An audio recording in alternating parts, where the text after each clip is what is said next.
Putting the fun back in fundamentalism? Maybe.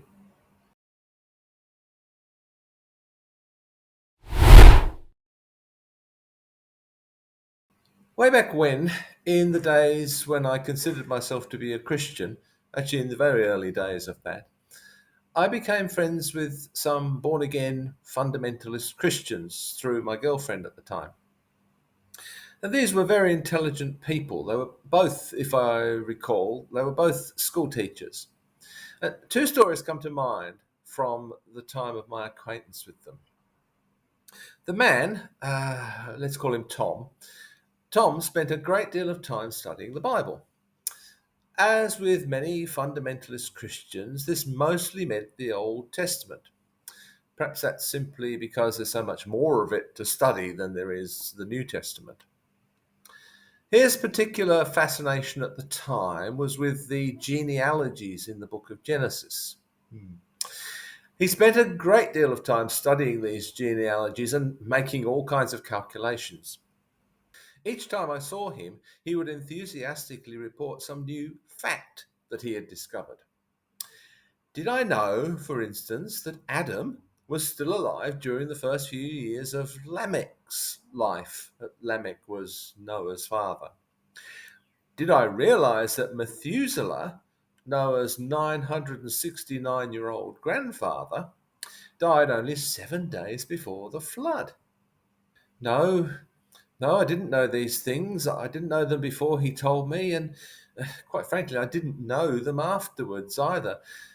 Because even then, in my early days as a Christian, I knew that this was all bollocks, right?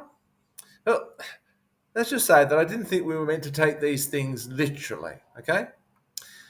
What I thought most of all, though, was how sad it was that someone could waste so much time and energy on such meaningless trivia instead of perhaps gaining some insights from the collected wisdom that these writings might actually contain. Now, just as an aside, just because I'm no longer a Christian, I don't discount the possibility that the Bible, along with many, many other texts throughout human history, contains some valuable insights into life, along with the more questionable aspects. Okay, so that's the first story about Tom. The second story also concerns Tom.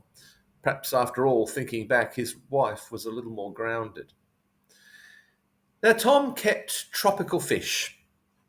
On one occasion, some of these fish became mysteriously ill, as happens from time to time. So Tom decided to pray that God would heal these fish and protect the others from illness. Hmm. Perhaps, I suggested at the time, it might be wise to remove the infected fish, to protect the others.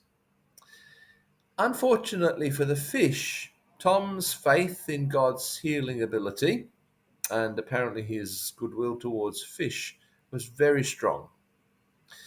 If only Tom's faith had been a little bit weaker, some of those fish might still have been alive at the end of the week.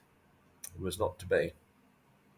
Look, I'm sure that most Christians, even fundamentalists, would agree that there are far more useful things to be gleaned from the Bible than the fact that Methuselah was there to watch Noah build the ark, perhaps cheering him on and perhaps at that stage even hoping for passage on board.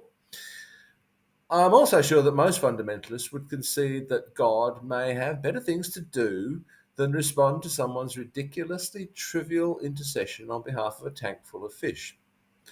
Perhaps God might think he'd done enough by giving us a brain. Oh well.